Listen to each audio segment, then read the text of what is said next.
just so everybody knows, rigged up this amazing light setup this morning. That's why we look so good.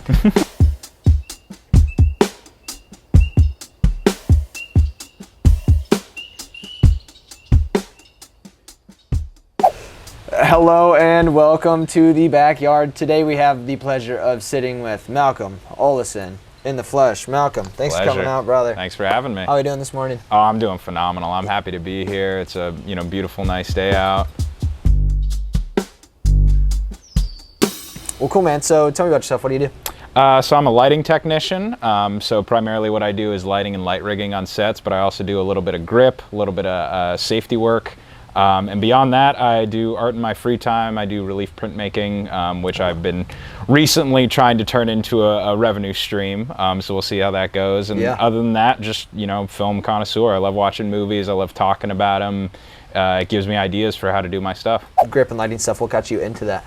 I realized in college that I really wanted to work in film, and I was just kind of doing little things, small projects with independent creators, TV show episodes here and there. So it was mostly a lot of, production assistant work, and, I was trying to figure out what I wanted to do, and I just told myself, I don't think I could be a cinematographer. I don't think I have the creative eye for it. But something I always noticed in kind of the art that I did growing up was I was always concerned with exposure.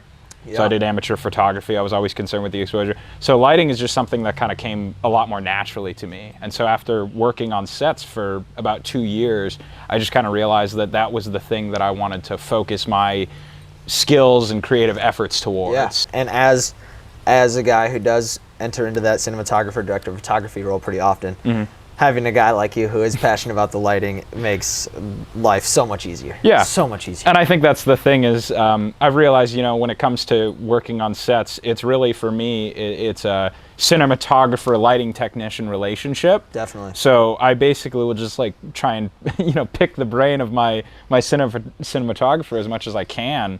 Because if I know what they want their shots to look like, if I know what setups they're going for, I can do my thing without getting in their way, without having to ask them questions while they're trying to make sure they're framed up properly, and we can just run it as soon as the DP's ready. Definitely, and kind of creating that language between the two of you. Exactly. I know we worked on the Atlanta 48 together. Yeah. Plug, watch that. Yeah, It'll be on the YouTube soon. And that was a great experience for that. Yeah, and we built that little language, and we could really run, and we had some pretty cool setups. For Absolutely. Sure. Yeah. What are a few of your favorite pieces? Oh, there's so many. Right now, the top of the list is, because I actually, he's got it. I wrote this down.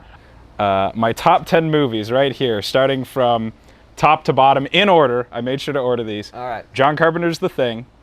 Nice. Darren Aronofsky's The Whale. Kevin Smith's Clerks.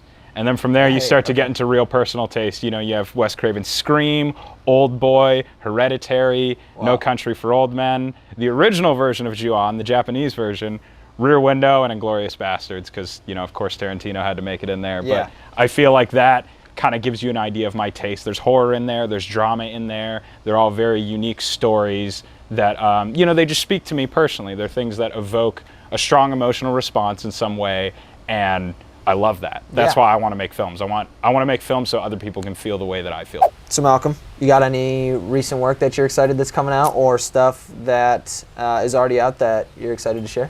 Well, so aside from the stuff that I've done with you guys at Broken Leg, I did also shoot a documentary when I was still in North Carolina called Women of the Shoah.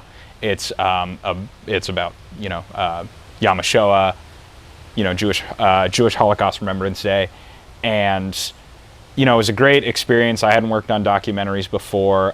This is kind of something that has slowly been growing in North Carolina, is the Jewish culture, and this was just a phenomenal opportunity to get to be a part of this. So that documentary, Women of the Shoah, should be coming out later this year. You can also check them out at their website, womenoftheshoah.gov, I believe. It might be .com. I'm not sure on that. Yeah. How do you stay persistent in pursuing the dream of lighting and just being on set full time?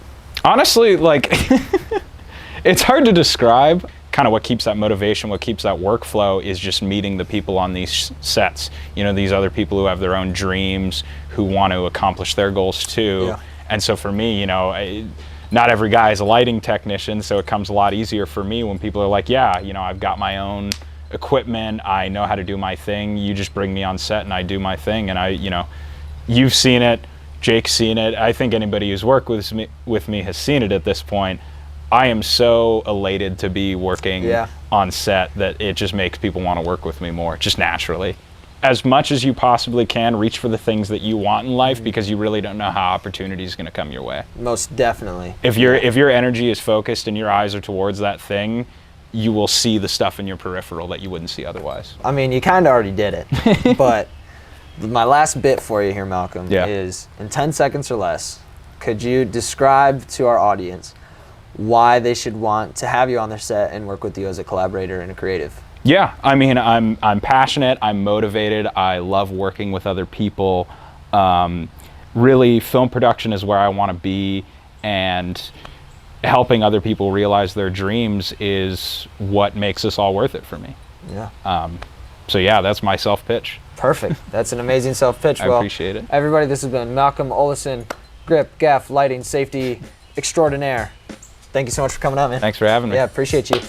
This has been a Backyard Conversation, everyone. Thank you so much for tuning in. We'll catch you next time.